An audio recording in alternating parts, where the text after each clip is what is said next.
Okay, so in this video, I'm going to talk about NMA, Neuroplastic Mental Acceleration. It's the ability of the brain to change its structure and increase its capacity based on function, intention, and environment.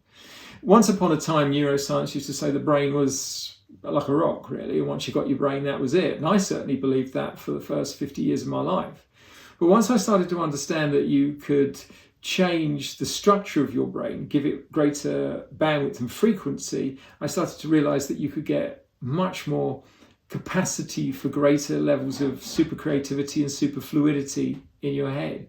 It's a very interesting shift that you can experience, and that's what the university does. It gives you training programs that are both sort of orientated to give you the capacity to navigate the future, as well as training programs that can give you a job that can replace the one that you're in at the moment. So we are, unlike any other educational organisation that is based around getting a certificate, then getting a job, this is based around increasing your capacity to be able to train other people in the process of developing brains, because that is the real industry of the future for human beings.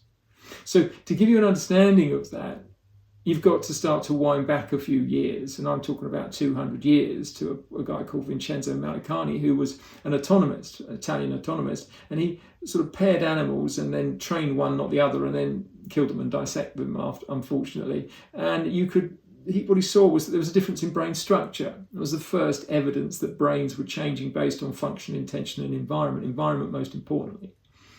So as the years went by, not a lot was done like that. And the neuroscience world has really not looked at it a huge amount. But there was, in the 1960s, a woman called Marianne Diamond, who was a doctor, and she looked at the way that the brain structure was changing in terms of behaviour for young adults based on the environment they were put in.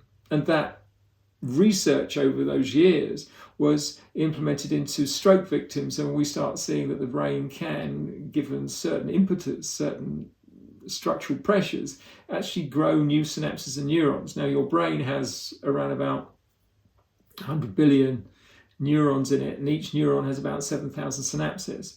And in that structure, you have what's called an unconscious, a mind map, which is based in your unconscious, which projects into who you think you are and what you think you believe. That's an amalgamation over many years of layers upon layers of what you could call learning, but it's the adoption of principles from whether your parents or your relatives or people that you admired. They didn't necessarily write, but you incorporated them into what's called a layer cake of the mind, which is your unconscious, and that unconscious feeds up who you think you are, which is what's called an egocentric identity, a shell identity that isn't a conscious identity.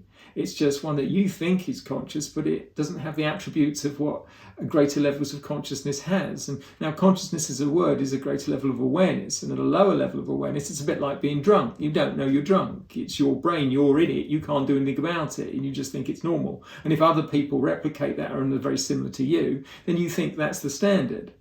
But unfortunately, everybody went through a rote learning system, which is the school system, which suppressed the thinking. 15 years of suppression of the mind, because remember, I said to you, function, intention, and environment changes brain structure. And your brain survives the environment that it's been put into by changing its structure and optimizing for that. So once you start to realize, well, what happened to my brain, and ask those questions. Where was my brain for 15 years at school? What was it doing? Memorization and repetition. Was it doing creativity, creative thought, critical thinking? No. So it's optimized for those processes, but your ego will help you self-identify beyond who you currently are. And that is the problem.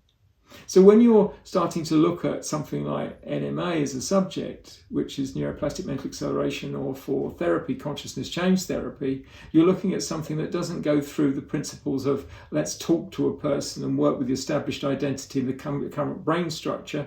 What we do is we address the current brain structure by overwhelming it and increasing the bandwidth and frequency, so problems that were here no longer are problems. You're starting to think much bigger, much more expansively. You've got creative problem solving, super fluidity, super creativity, gamma and theta, hemispheric synchronization. You've got all of these things coming forward to your brain, so you can start to explore the future in a much more powerful way. That's what the university teaches you. And I'm going to kind of break that down in certain subjects. And I'm going to keep these videos a little bit short, maybe about 5 minutes, and you can get into them and start to sort of reflect upon them.